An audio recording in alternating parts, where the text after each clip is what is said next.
ভাই আমরা এখনো যারা এদিক ওদিক ঘোরাঘুরি করছি, এদিক ওদিক ঘোরাঘুরি না করে আমরা দিনের মজলিসে চলে আসা।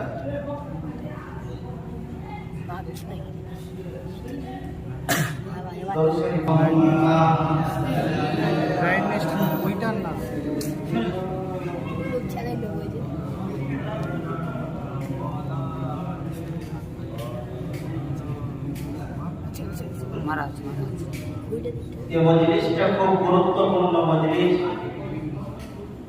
বলা হয়েছে যে সিরাতে মুস্তাফার মজলিস যেখানে হবে সেখানে আসা, সেখানে বসা এবং সে মজলিসে বসে কথা শোনা, এটা আল্লাহর বড় অনুকম্পা।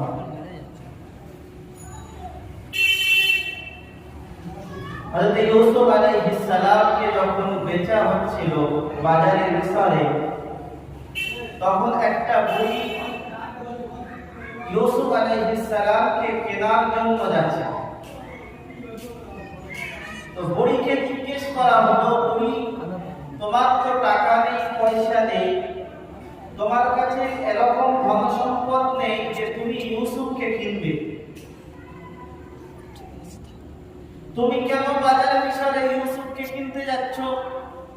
তখন সেই বুড়িমা জবাব দিয়েছিল যে কিয়ামতের ময়দানে যেন আমার নামটা কিন্নেওয়ালাদের ইউসুফের কিনতে গিয়েছিল সেসব লোকেদের খাতায় উঠে যায়। আজ আমার আপনার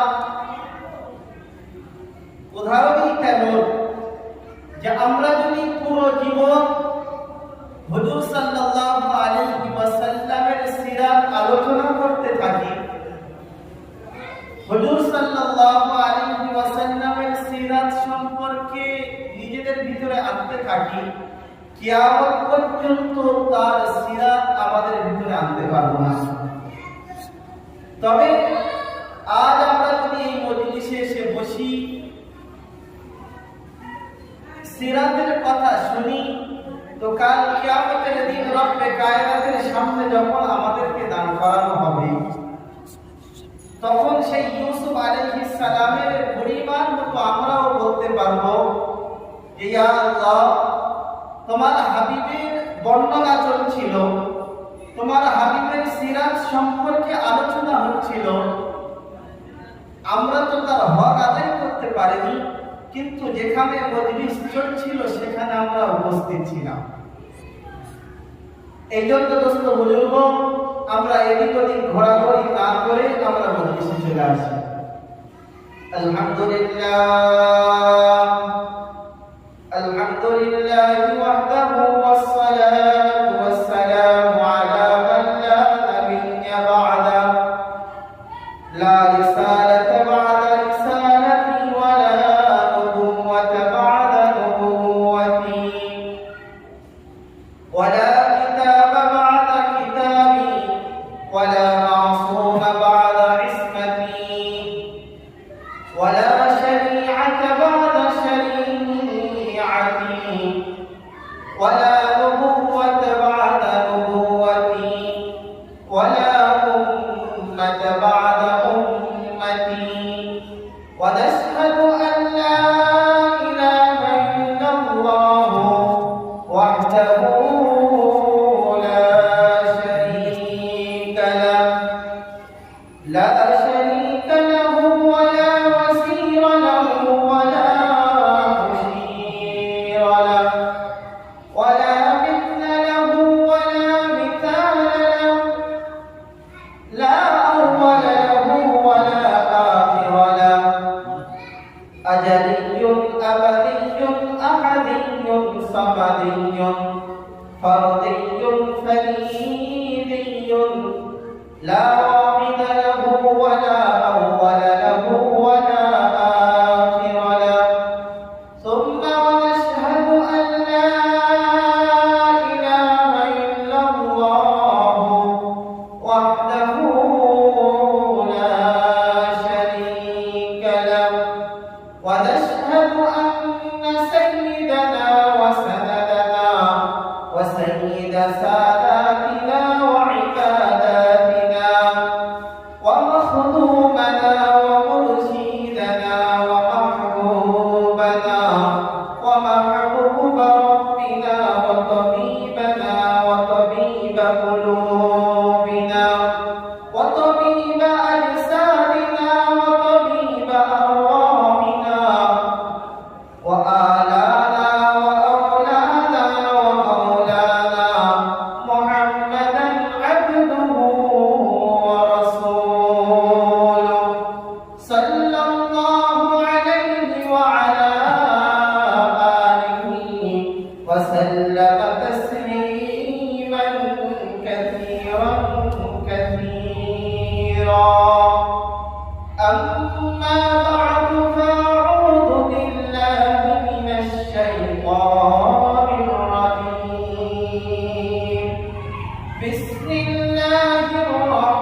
وسلم لا يؤمن أحدكم حتى أكون أحب إليه من والده وولده والناس أجمعين ما كان محمد أبا أحد من رجالكم ولكن رسول الله وخاتم النبيين وكان الله بكل شيء عليما إن الله وملائكته يصلون على النبي يا أيها الذين آمنوا صلوا عليه وسلموا تسليما اللهم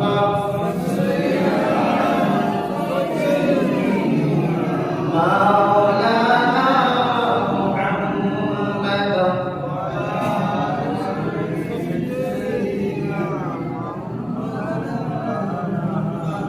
सबसे आला मेरा नबी सबसे आला मेरा नबी सबसे अफजल मेरा नबी सबसे आला मेरा नबी सबसे अफजल मेरा नबी नसीब जन्नत किस्म निअमत नसीब जन्नत किस्म निअमत सबसे आला मेरा नबी اللهم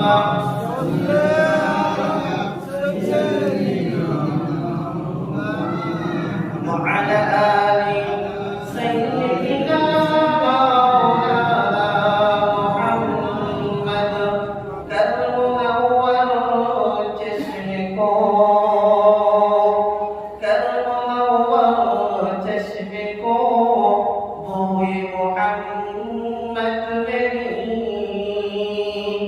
كالمنور چشم کو بوئے محمد میری كالمعطر کو رعاية محمد میری بلغ العلا بكماله كشف الدجى بكماله حسنت جميع خصاله صلوا عليه وآله কে আসিল বলে এই পৃথিবী হলো উজালা কে আসিল বলে এই পৃথিবী হলো উজালা কে গাইল এসে শামপেরি গান শূন্য কাফেলা ও হাশিমে বাকি মদনী শাহ মদিনা ও নূরে নবী নূরে নবী নূরে মদিনা আল্লাহুম্মা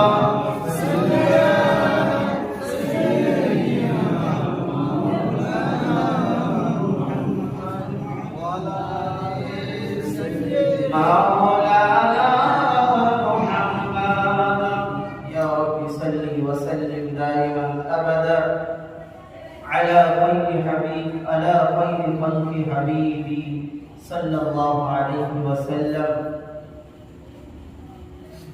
الحبيب الذي ترجى شفاعته لكل حول من الأحوال المقتحمين আল্লাহ পাকের অশেষ করুণা মেহেরবানি যে আল্লাহ পাক আমাদেরকে সিরাতে মুস্তাফা সম্পর্কে একটা মজলিস কায়েম করার তৌফিক দান করেছেন সেই রব্বে কায়নাতের প্রতি লাখো কোটি শুকরিয়া জ্ঞাপন করি সকলে বলি আলহামদুলিল্লাহ আলহামদুলিল্লাহ তারপরে পরে যে মহামানবের স্থান যার উসিলায় 18,000 মখলুকাতের যার ওসিলায় আমি আপনি পুরো দুনিয়া বাসনেওয়ালা সকল মানুষ ওজুদে এসেছে, সেই রাহমাতুল লিল আলামিনের প্রতি লাখো কোটি দরুদ বর্ষিত হোক। সকলে বলি আল্লাহুম্মা আমিন। আল্লাহুম্মা আমিন। তারপরে পরে শুকরিয়া জ্ঞাপন করি আমার সামনে বসে থাকা বয়োজ্যেষ্ঠ বয়োকনিষ্ঠ আমার স্নেহের ছোট ছোট ভাইরা, যতদূর পর্যন্ত মাইকের আওয়াজ পৌঁছাচ্ছে পর্দার আড়ালে অন্তরে বসে থাকা আমার মা ও বোনেরা, সবাইকে আমার আন্তরিক সালাম ও শুভেচ্ছা। আসসালামু আলাইকুম। আজ আমরা জানি যে রবিউল আউয়াল মাস চলছে। রবিউল আউয়াল মাস এসে আমাদেরকে একটা সুসংবাদ দান করে, যেমন মুহররমুল হারাম মাস এসে আমাদেরকে সুসংবাদ দান করে, রমজান মাস এসে আমাদেরকে সুসংবাদ দান করে, জিলহিজ্জা মাস এসে আমাদেরকে সুসংবাদ দান করে, তেমন ভাবে রবিউল আউয়াল মাস এসে আমাদেরকে এই কথা স্মরণ করায় যে হে উম্মত, তোমরা লাওয়ারিস নয়। আমরা জানি যে যাদের বাপ মা রয়েছে তাদের খোঁজ খবর নেওয়ার লোক রয়েছে। যদি আমি ঘরের বাইরে যাই, ঘরে ফিরে আসি, আমার অনেক প্রশ্নের সম্মুখীন হতে হয়। কোথায় গেলে, কেন গেলে, এত লেট কেন আসলে? তো রবিউল আউয়াল মাস এসে আমাদেরকে এই খবর দিচ্ছে যে আমরা লাওয়ারিস নয়, আমাদেরকে কেউ রয়েছে। কাল কিয়ামতের ময়দানে আমাদেরকেও জিজ্ঞেস করা হবে যে দুনিয়ায় তোমাদেরকে পাঠানো হয়েছিল, তোমরা কোথায় কাটিয়েছো, কোথায় নিজের জীবনটাকে ব্যয় করেছো, আর কেন দুনিয়ার পিছনে ছুটেছি।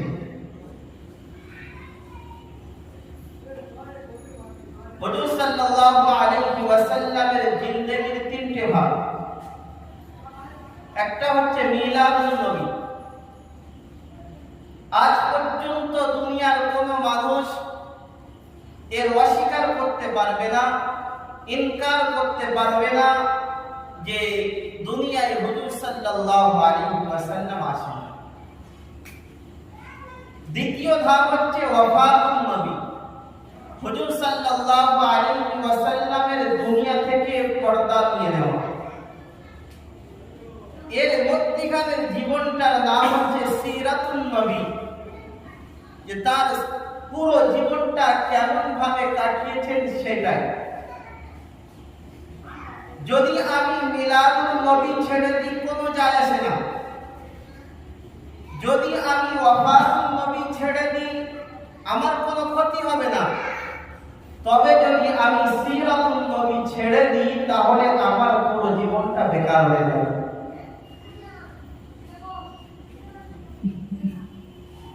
যে সিরাতুন নবীর ভিতরে হুজুর সাল্লাল্লাহু আলাইহি ওয়াসাল্লামের পুরো জীবন বর্ণনা করা হয়েছে। আল্লাহ রাব্বুল ইজ্জত কোরআনের মধ্যে বলছেন ওয়া রাফা'না লাকা যিকরা। হে রাসূল, আমি আপনার মর্যাদাকে উচ্চ করে দিলাম। আমার প্রশ্ন যে হে আল্লাহ, আপনি তো বলেছেন কুল হুয়াল্লাহু আহাদ আল্লাহুস সামাদ, যে আপনি এক, আপনি কারোর মুখাপেক্ষী নন, না আপনি কোন সন্তানের আব্বা, না আপনি কারোর সন্তান। আপনি তো বলেছেন যে আপনি এক, কিন্তু ওয়ারাফা'না লাকা যিকরাক,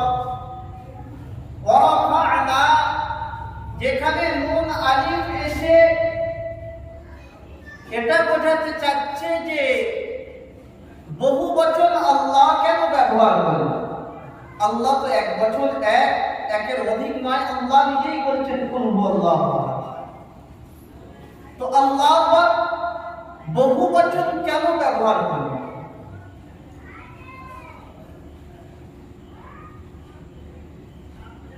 মুহাক্কিকিনরা লিখছেন যে আল্লাহ পাক বহু বচন ওই সময় ব্যবহার করেন যখন কোন জিনিসটা নির্দিষ্ট করার জন্য, কোন জিনিসটা কারোর সাথে খাস করার জন্য ব্যবহার করে, সে সময় আল্লাহ পাক বহু বচন ব্যবহার করে থাকে। যেমন পুরো কোরআনের মধ্যে ইন্না আ'তাইনাকাল কাউসার, ইন্না নাহনু নাযালনা আলাইকা যিকরা ওয়া ইন্না লাহু লাহাফিজুন। আল্লাহ পাক পুরো কোরআনের মধ্যে যত জায়গায় হুজুর সাল্লাল্লাহু আলাইহি ওয়াসাল্লামের ব্যাপারে আয়াত এনেছে তত জায়গায় বহু বচন ব্যবহার করেছে। দ্বিতীয় যে আল্লাহ পাক শুধুমাত্র এটা হাবিবের জন্য খাস করে দিয়েছেন, এই জন্য বহু বচন ব্যবহার করেছে। সূরা কাউসারের ভিতরে আল্লাহ পাক বলছেন, হে রাসূল, আমি আপনাকে কাউসার দান করেছি। সেখানে ব্যবহার করেছে ইন্না, বহু বচন। তেমন ভাবে কোরআনের হিফাজতের মাসলা এসেছে যে কোরআনকে হিফাজত কেমন ভাবে করবে, সেখানেও আল্লাহ পাক ইন্নার দ্বারায়, বহু বচনের দ্বারায় নির্দিষ্ট করেছে এই কোরআনকে আমি আল্লাহ মানুষের কাছে পাঠিয়েছি নবীর দ্বারায়, আর এই কোরআনকে হিফাজতের জিম্মেদারি আমি আল্লাহ স্বয়ং নিয়েছি। আজ আমাদের আলোচনা মিলাদুন নবী সম্পর্কে হবে, ওয়াফাতুন নবী সম্পর্কে হবে, সিরাতুন নবী সম্পর্কে হবে। যারা আসবে তারা পরস্পর আলোচনা করতে থাকবে।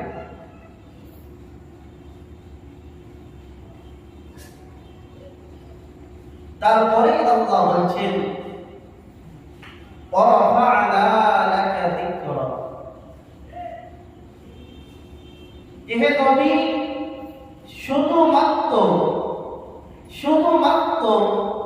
আপনার জন্যই আপনার মর্যাদাকে বৃদ্ধি করা হলো। যে আল্লাহ পাক রাসূলকে সম্বোধন করে বলছেন, তো কাফ আনার কি দরকার ছিল? কাফ না আনলে হতো। তো আল্লাহ পাক এই জিনিসটা নির্দিষ্ট করার জন্য যে জিনিসটা আমি আল্লাহ আমার মাহবুবকে, আমার হাবিবকে দিচ্ছি, সেই জিনিসটা আমি কাউকে দিইনি। হযরত আদম আলাইহিস সালাম থেকে নিয়ে ঈসা আলাইহিস সালাম পর্যন্ত কোন নবীকে, কোন উম্মতকে এই জিনিস দেওয়া হয়নি। আমরা জানি কোন জিনিসের যদি সম্মান করতে হয় তার দুটো জিনিস লেখা, একটা হচ্ছে বংশ, যে তার বংশ কেমন, দ্বিতীয় হচ্ছে তার হাসাব, তার আখলাক, চরিত্র কেমন। হযরত আদম আলাইহিস সালাতু ওয়াস সালাম থেকে নিয়ে হযরত ঈসা আলাইহিস সালাতু ওয়াস সালাম পর্যন্ত, বরঞ্চ হুজুরের উম্মত পর্যন্ত,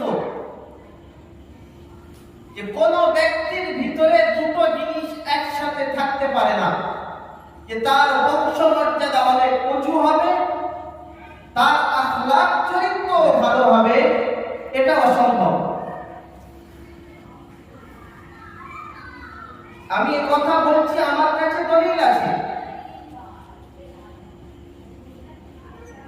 আমরা হযরত আদম আলাইহিস সালাতু ওয়াস সালামকে দেখলে বুঝতে পারবো যে হযরত আদম আলাইহিস সালাতু ওয়াস সালাম আল্লাহর নবী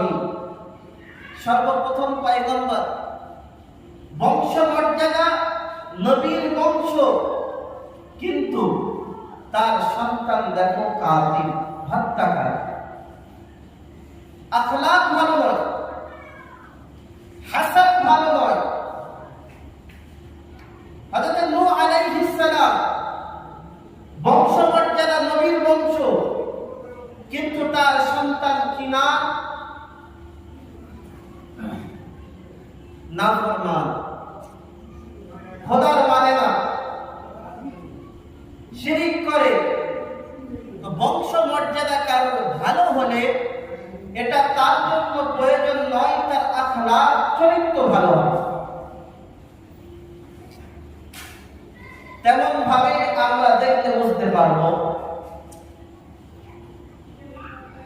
যে হযরত বিলাল রাদিয়াল্লাহু তাআলা তিনি আরবি নন, আজমি, কালো কালোটে, মোটা মোটা ঠোঁট, মুখে দাগ ভর্তি, জমিনে চলে আরশে আজিমে তার পায়ের আওয়াজ। তার বংশ মর্যাদা দুনিয়ার কোন ব্যক্তি জানে না। আজ পর্যন্ত হাসে গেলে বোঝা যাবে যে বেলালের ঘর দেখলে বোঝা যাবে যে একটা ঘর হতে পারে। একদিন বেলাল রাদিয়াল্লাহু তাআলা আনহু বলছেন, ইয়া রাসূলুল্লাহ, ইয়া হাবিবাল্লাহ, যদি বংশের মর্যাদায় কারণ আল্লাহ পাক মুসলমান করতেন, যদি কারোর চেহারা দেখে আল্লাহ পাক মুসলমান করতেন, আমি বেলাল আমি কখনো ইসলামের মধ্যে আসতে পারতাম না। কিন্তু পুরো দুনিয়ার মধ্যে শুধুমাত্র একটা ব্যক্তি এমন রয়েছে যে যার বংশ মর্যাদা সবার থেকে উত্তম, যার আখলাক সবার থেকে দুনিয়ার সমস্ত ব্যক্তির থেকে উত্তম, যে যার বংশ মর্যাদা হযরত আদম আলাইহিস সালাম, তারপর হযরত নূহ আলাইহিস সালাম, তারপর ইব্রাহিম আলাইহিস সালাম, ইব্রাহিম আলাইহিস সালামের ছেলে ইসমাঈল আলাইহিস সালাম, ইসমাঈল থেকে বনু কিনান, বনু কিনান থেকে বনু হাশিম, বনু হাশিম থেকে বনু কুরাইশ, বনু কুরাইশ থেকে কাবা শরীফের পাশে আব্দুল্লাহর ঘরে আব্দুল মুত্তালিবের 10টা ছেলের মধ্য থেকে সবথেকে উত্তম ছেলে, সবথেকে পাকিজা পবিত্র ছেলে আব্দুল্লাহর ঘরে জন্মগ্রহণ করেছেন মুহাম্মদুর রাসূলুল্লাহ, যার আখলাক মা আয়েশা রাদিয়াল্লাহু তাআলা আনহাকে জিজ্ঞেস করা হলো যে হুজুর সাল্লাল্লাহু আলাইহি ওয়াসাল্লামের আখলাক চরিত্র কি? মা আয়েশা রাদিয়াল্লাহু তাআলা আনহা উত্তর দিলেন, কানা খুলুহু হুয়া কুরআনুল আযীম। তোমরা কি কোরআন পড়ো না? মা আয়েশা রাদিয়াল্লাহু তাআলা আনহা বলছে যে তোমরা কি কোরআন পড়ো না? যদি কোরআন ইলম হয় তো হুজুর সাল্লাল্লাহু আলাইহি ওয়াসাল্লাম আমল, যদি কোরআন জিকির হয় হুজুর সাল্লাল্লাহু আলাইহি ওয়াসাল্লাম মুযাক্কির, যদি কোরআন রহমত হয় আল্লাহ রাসূল সাল্লাল্লাহু আলাইহি ওয়াসাল্লাম রাহমাতুল লিল আলামিন। আলহামদুলিল্লাহ থেকে নিয়ে নাস পর্যন্ত পুরো কোরআন হুজুর সাল্লাল্লাহু আলাইহি ওয়াসাল্লাম। মা আয়েশা রাদিয়াল্লাহু তাআলা আনহা বলেন যে হুজুর সাল্লাল্লাহু আলাইহি ওয়াসাল্লামের চরিত্র কি বলবো, যে হুজুর সাল্লাল্লাহু আলাইহি ওয়াসাল্লামের চরিত্র পুরো কোরআনে কারীম। খানদান হযরত জিবরাইল আলাইহিস সালাম বলেন, ওয়াল্লাতুল কাবাইলা কুল্লাহা, আমি দুনিয়ার প্রত্যেকটা গোত্র, প্রত্যেকটা খানদান, প্রত্যেকটা ব্যক্তিকে ছানবিন করে দেখে নিয়েছি। মা ওয়াজাদতু আতয়াবা মিন মক্কা, আমি মক্কার মতো উত্তম জায়গা বড় দুনিয়ায় কোথায় পাইনি। কল্লাতুল কাবাইলা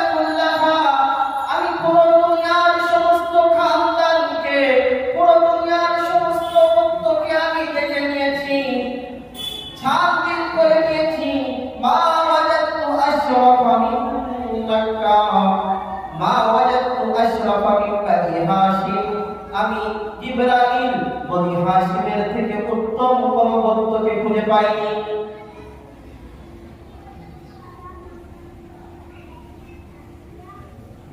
পুরো কোরআন হুজুর সাল্লাল্লাহু আলাইহি ওয়াসাল্লামের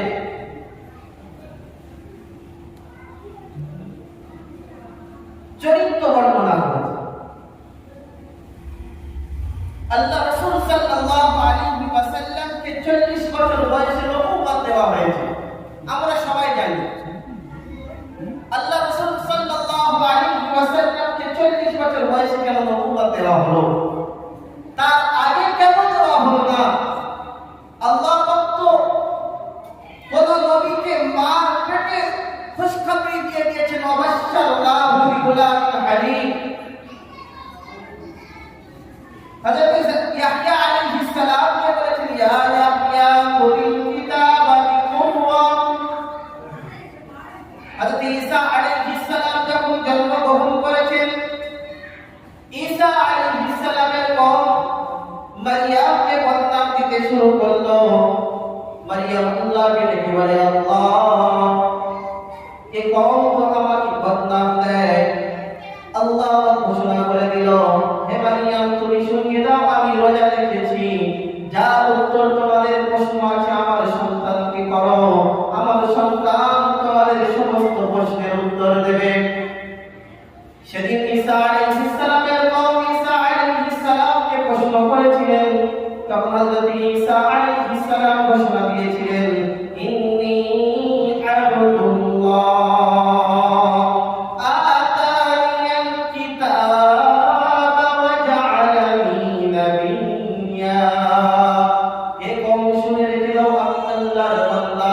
আল্লাহ পাক আমাকে কিতাব দিয়ে দুনিয়ায় পাঠিয়েছেন এবং আমাকে নবুয়ত দিয়ে দুনিয়ায় পাঠিয়েছেন। যে আল্লাহ পাক হুজুর সাল্লাল্লাহু আলাইহি ওয়াসাল্লামকে 40 বছর বয়সে কেন নবুয়ত দিলেন, আর আগে সমস্ত নবীকে কারণ মার পেটের ভিতরে নবুয়ত, কেউ দুনিয়ায় ভূমিষ্ঠ হওয়ার পরে নবুয়ত, কেউ দুনিয়ায় আসার পরে বার করে শুয়ে আছে নবুয়ত দিয়ে দিয়েছেন। আল্লাহ পাক আগে বলেছেন, হে রাসূল আগে নিজেকে কোরআন বানাও, তারপরে তোমার উপরে কোরআন নাযিল করা হবে। তবে তো বলা হয়েছে কানা খুলুকুহু কোরআন আযীম। কোরআন ঘোষণা করছে, ইন্নাকা লাআলা খুলুকিন আযীম। আমি কোরআনকে জিজ্ঞেস করলাম, কোরআন বলো হুজুর সাল্লাল্লাহু আলাইহি ওয়াসাল্লামের চেহারা সম্পর্কে তোমার কাছে কি উত্তর আছে? কোরআন সঙ্গে সঙ্গে ঘোষণা করলো ওয়াদুহা। আমি কোরআনকে জিজ্ঞেস করলাম, কোরআন হুজুর সাল্লাল্লাহু আলাইহি ওয়াসাল্লামের জুলফ সম্পর্কে বলো। কোরআন বলল ওয়াল্লাইলি ইযা সাজা। আমি কোরআনকে জিজ্ঞেস করলাম, কোরআন হুজুরের নাম সম্পর্কে বলো। কোরআন বলল ইয়াসিন। আমি কোরআনকে বললাম, কোরআন হুজুরের দৃষ্টি সম্পর্কে বলো। কোরআন সঙ্গে সঙ্গে ঘোষণা করলো মা সাআল বাসার ওয়া মা তাগা। আমি কোরআনকে জিজ্ঞেস করলাম, কোরআন হুজুর সাল্লাল্লাহু আলাইহি ওয়াসাল্লামের চোখ বলো। কোরআন ঘোষণা করলো আলাম নাজআল লাহু আইনাইন। আমি কোরআনকে জিজ্ঞেস করলাম, কোরআন হুজুর সাল্লাল্লাহু আলাইহি ওয়াসাল্লামের ঠোঁট বলো। কোরআন সঙ্গে সঙ্গে ঘোষণা করলো ওয়া লিসানাহু ওয়া শাফাতাইন। আমি কোরআনকে জিজ্ঞেস করলাম, কোরআন হুজুর সাল্লাল্লাহু আলাইহি ওয়াসাল্লামের দিন সম্পর্কে বলো। কোরআন সঙ্গে সঙ্গে ঘোষণা করলো আলাম নাশরাহ লাকা সাদরাক। আমি কোরআনকে জিজ্ঞেস করলাম, কোরআন হুজুর সাল্লাল্লাহু আলাইহি ওয়াসাল্লামের মর্যাদা সম্পর্কে বলো। কোরআন সঙ্গে সঙ্গে ঘোষণা করলো রাফা'না লাকা যিকরাক। আমি কোরআনকে ঘোষণা করলাম, কোরআন হুজুরের তিনি সম্পর্কে বলো।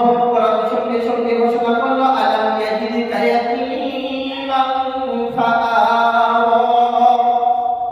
আমি কোরআনকে জিজ্ঞেস করলাম, কোরআন হুজুরের রিসালাত সম্পর্কে বলো।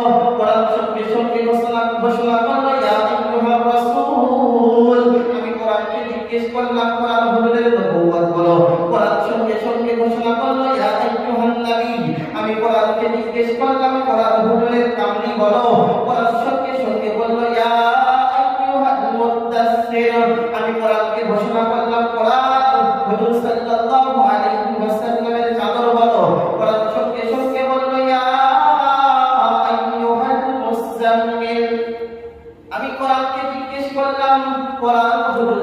হুজুরের বাশারিয়ত সম্পর্কে বলো।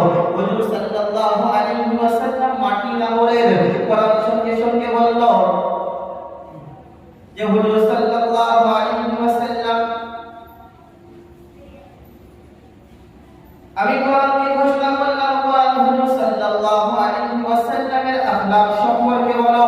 কোরআন সঙ্গে সঙ্গে ঘোষণা করলো ইন্নাকা লাআলা খুলুকিন আযীম। আমি কোরআনকে জিজ্ঞেস করলাম কোরআন হুজুর সাল্লাল্লাহু আলাইহি ওয়াসাল্লামের বন্ধুদের সম্পর্কে বলো। কোরআন সঙ্গে সঙ্গে ঘোষণা করলো উলাইকা আলা হুদান মির রাব্বিহিম ওয়া উলাইকা হুমুল মুফলিহুন। সুবহানাল্লাহ বলা যাবে? আলিফ থেকে নিয়ে ইয়া পর্যন্ত ইয়া হুজুর সাল্লাল্লাহু আলাইহি ওয়াসাল্লামের সিফাত নাম, ইয়া হুজুর সাল্লাল্লাহু আলাইহি ওয়াসাল্লামের গুণবাচক নাম, কিংবা হুজুর সাল্লাল্লাহু আলাইহি ওয়াসাল্লাম সম্পর্কে প্রশংসা করা হয়েছে। আলিফকে জিজ্ঞেস করলে আলিফ বলবে যে হুজুর আহমদ, হুজুরের মতো প্রশংসাকারী কেউ নেই। বাকে জিজ্ঞেস করা হলে বা বলবে বাশীর, তাকে জিজ্ঞেস করা হলে তা বলবে তাকিব। হুজুর সাল্লাল্লাহু আলাইহি ওয়াসাল্লামের মতো পরেজগার, হুজুর সাল্লাল্লাহু আলাইহি ওয়াসাল্লামের মতো মুত্তাকি দুনিয়ায় কেউ নাই। সাকে জিজ্ঞেস করলে হুজুর সাল্লাল্লাহু আলাইহি ওয়াসাল্লাম সাকিব, জিনকে জিজ্ঞেস করলে জিন বলবে হুজুর সাল্লাল্লাহু আলাইহি ওয়াসাল্লাম জামিল। হুজুর সাল্লাল্লাহু আলাইহি ওয়াসাল্লামের মতো সুন্দর, হুজুর সাল্লাল্লাহু আলাইহি ওয়াসাল্লামের মতো সুন্দর দুনিয়ায় কোনো ব্যক্তি নেই। হাকে জিজ্ঞেস করলে হা বলবে হামিদ, সবথেকে বড় প্রশংসাকারী। খাকে জিজ্ঞেস করলে খা বলবে খাতামুন নাবিয়্যিন লা বা'দা নাবিয়্যিন। দালকে জিজ্ঞেস করলে দাল বলবে দা'ইয়ান ইলাল্লাহি বিইذনিহি ওয়া সিরাজান মুনীরা। দালকে জিজ্ঞেস করলে দাল বলবে হুজুর সাল্লাল্লাহু আলাইহি ওয়াসাল্লাম যাকি, সবথেকে বড় বুদ্ধিমান। রাকে জিজ্ঞেস করলে হুজুর সাল্লাল্লাহু আলাইহি ওয়াসাল্লাম রাহমাতুল লিল আলামিন। যাকে জিজ্ঞেস করলে যা বলবে হুজুর সাল্লাল্লাহু আলাইহি ওয়াসাল্লাম জাহিদ। সিনকে জিজ্ঞেস করলে সিন বলবে হুজুর সাল্লাল্লাহু আলাইহি ওয়াসাল্লাম সাকিয়ে কাউসার, কিয়ামতের দিন কাউসারের পানি, হাউজে কাউসারের পানি উম্মতকে পান করাবেন। শিনকে জিজ্ঞেস করলে শিন বলবে শাফিউল মুজনাবিন, কিয়ামতের দিন হুজুর সাল্লাল্লাহু আলাইহি ওয়াসাল্লাম উম্মতের সুপারিশকারী। সাদকে জিজ্ঞেস করলে সাদ বলবে সাফিউল্লাহ। সাদকে জিজ্ঞেস করলে সাদ বলবে সামিন। হুজুর সাল্লাল্লাহু আলাইহি ওয়াসাল্লাম উম্মতের জিম্মেদার, উম্মতের জিম্মেদারি নিয়েছেন। কাল কিয়ামতের ময়দানে যখন উম্মত জান্নাতে যেতে পারবে না, হুজুর সাল্লাল্লাহু আলাইহি ওয়াসাল্লাম নিজ হাতে উম্মতকে জান্নাতে প্রবেশ করাবেন। তোকে জিজ্ঞাসা করলাম তো হুজুরের ব্যাপারে কি বলতে চাও? তো বলে হুজুর তাহির, হুজুরের মতো পবিত্র কেউ নাই। যাকে জিজ্ঞেস করলাম যা তুমি বলো, যা বলে জাহির লাইসাল বাতিল। হুজুর সাল্লাল্লাহু আলাইহি ওয়াসাল্লাম প্রকাশ্যটা জানেন, গোপনের কথা জানেন না। আইনকে জিজ্ঞেস করলাম, আইন বলে হুজুর আইনুল হক, হুজুর সত্যবাদী। গায়বকে জিজ্ঞেস করলাম, হুজুর বলল গায়্যুর আলা আবিয়ামিনকুম। হুজুর সাল্লাল্লাহু আলাইহি ওয়াসাল্লাম বলেন আমি তোমাদের মধ্যে সবথেকে বড় আত্মমর্যাদাকারী। ফাকি জিজ্ঞেস করলাম হুজুর সম্পর্কে বলো। বলে হুজুর সাল্লাল্লাহু আলাইহি ওয়াসাল্লাম ফারিক বাইনাল হাক্কি ওয়াল বাতিল, সত্য এবং বাতিলের ভিতরে, সত্য এবং মিথ্যার ভিতরে পার্থক্যকারী। কাউকে জিজ্ঞেস করলাম, কাউ বলল কারিউল কুরআন। হুজুর সাল্লাল্লাহু আলাইহি ওয়াসাল্লামের মতো উত্তম তেলাওয়াতকারী দুনিয়ায় কেউ নাই। কাউকে জিজ্ঞেস করলাম, কাউ বলল কাফিরুল উম্মাহ। হুজুর সাল্লাল্লাহু আলাইহি ওয়াসাল্লাম উম্মতের কাফির। লাকে জিজ্ঞেস করলাম, লা বলল লাঈনুশ শাইতান, সবথেকে বড় শয়তানের নিন্দাকারী। মিমকে জিজ্ঞেস করলাম, মিম ঘোষণা দিল মুহাম্মদ মুস্তাফা মুরতাদা মুসাম্মিল মুদাসসির মাহবুব। নুনকে জিজ্ঞেস করলাম, নুন মানে হুজুর সাল্লাল্লাহু আলাইহি ওয়াসাল্লাম নাযির। হামজাকে জিজ্ঞেস করলাম, হুজুর সাল্লাল্লাহু আলাইহি ওয়াসাল্লাম আমিন, আমানতদার। হাকে জিজ্ঞেস করলাম, হা মানে হুজুর সাল্লাল্লাহু আলাইহি ওয়াসাল্লাম হাদি।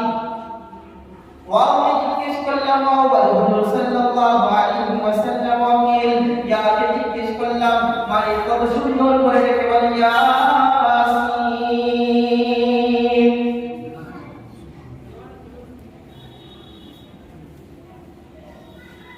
আর উম্মত যদি ভাবে যে আমি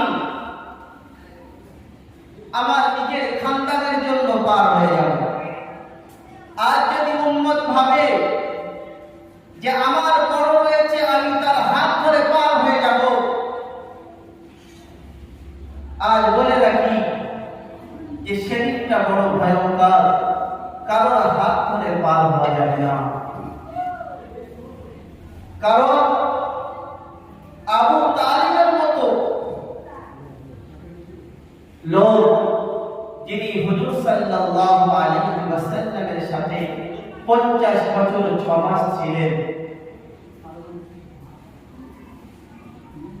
আবু তালিবের মতো লোক যখন তার ইন্তেকাল হচ্ছে, তিনি বলছেন কুল্লু হাইয়িন মাইয়িতুন, হে মুহাম্মদ আমি জানি তুমি সত্যবাদী নবী, আমি জানি তুমি হক নবী, তোমার মতো নবী হতে পারে না, তবে আমি আমার কওম যেন আমাকে লজ্জা না দেয়, আমার কওম যেন আমাকে না বলে যে দুনিয়ায় মুহাম্মাদের কলেমা এই জন্য পড়েছে যে দুনিয়া থেকে যাওয়ার সময় ভয় লেগে গিয়েছে।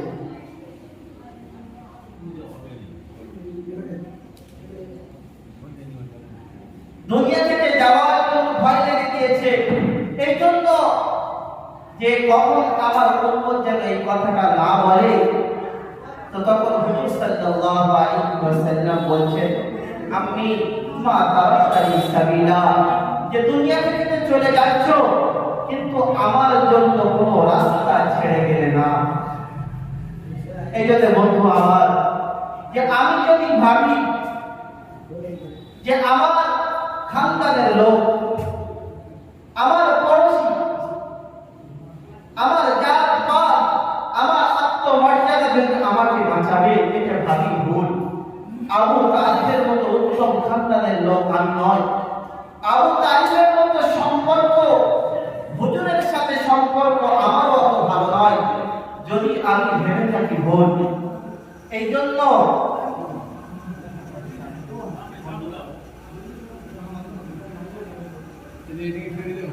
দোস্ত পায়ে ধরে বলে যায় যে আমার ক্যারিয়ার আমাকে করতে হবে। আমি যদি মনে করি আমাকে কামিয়াব করতে হবে আমাকে, তাহলে নিজেকে সংশোধন করতে হবে। আল্লাহ পাক রাসূলকে পাঠিয়েছেন, যে কথা বলছিলাম যে আল্লাহ পাক রাসূলকে দুনিয়ায় পাঠিয়েছেন রাহমাতুল লিল আলামিন হিসাবে। একবার সাহাবা কিরাম রাদিয়াল্লাহু তাআলা আনহুম আজমাইন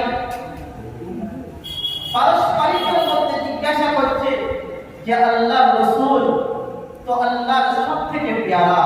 আল্লাহ বলেছেন ওয়ারাফা'না লাকা যিকরাক, যে আমি আল্লাহ মাহবুবের মর্যাদাকে কখনো নিচু হতে দেব না।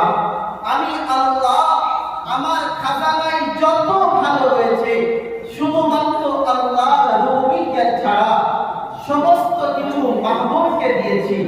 দুনিয়ার যত জীব জন্তু, যত পশু পাখি, জিন ফেরেশতা, মানুষ রয়েছে, সবার ভালো চরিত্রকে মুহাম্মদ সাল্লাল্লাহু আলাইহি ওয়াসাল্লামের ভিতরে দিয়ে দিয়েছি। তো সাহাবা রাদিয়াল্লাহু আলাইহিম আজমাইন আলোচনা করছেন যে যখন দুনিয়ার সমস্ত কিছু ভালো হুজুর সাল্লাল্লাহু আলাইহি ওয়াসাল্লামের ভিতর দিয়ে দেওয়া হয়েছে, তো আল্লাহ পাক ইব্রাহিম আলাইহিস সালামকে খলিল কেন বললেন? খলিল মানে বন্ধু, আর আল্লাহ পাক হুজুর সাল্লাল্লাহু আলাইহি ওয়াসাল্লামকে হাবিব কেন বললেন? খলিল মানেও বন্ধু, হাবিব মানেও বন্ধু, দুটোই মানে বন্ধু, কিন্তু খলিলটা কেন ইব্রাহিমের সাথে ব্যবহার করা হলো, হাবিবটা কেন আমার নবীর সাথে ব্যবহার করা হলো? সেই সময় হুজুর সাল্লাল্লাহু আলাইহি ওয়াসাল্লাম এসেছেন, তো বলছি ইয়া রাসূলুল্লাহ ইয়া হাবিবাল্লাহ, যে আল্লাহ পাক ইব্রাহিম আলাইহিস সালামের সাথে বন্ধুত্বর হাত এত বাড়িয়ে দিয়েছেন যে ইব্রাহিম আলাইহিস সালামকে খলিল বানিয়েছেন। আল্লাহ রাসূল বলছেন যে তোমরা কি দেখো নাই যে আল্লাহ রাসূল আল্লাহ পাক ইব্রাহিম আলাইহিস সালামকে খলিল বানিয়েছেন, আমাকে আল্লাহ হাবিব বানিয়েছেন। ওলামা দেখেন যে খলিল আর হাবিবের মধ্যে পার্থক্য এটাই যে খলিল তাকে বলা হয়, সেই বন্ধুকে বলা হয় যে যার মহব্বতের কারণে সমস্ত জিনিসকে দিয়ে দিতে পারে। আর হাবিব সেই ব্যক্তিকে বলা হয় যে যার প্রেমে পড়ে মাহবুব তার সমস্ত জিনিস তাকে দিয়ে দেয়।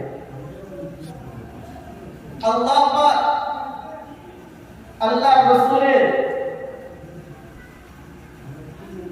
হাবিব বানিয়েছেন এবং তার খাসানা থেকে রুবুবিয়্যাত ছাড়া সমস্ত কিছু দিয়ে দিয়েছেন। যতটুকু আলোচনা হয়েছে আল্লাহ আমাদের আমল করার তৌফিক দান করুন। পরবর্তী বক্তা চলে এসেছেন, আমার ভাইজান হয়, ইনশাআল্লাহ মধুর কণ্ঠে আপনাদেরকে শোনাবেন। যারা এখনো বাইরে ঘোরাঘুরি করছি দেরি না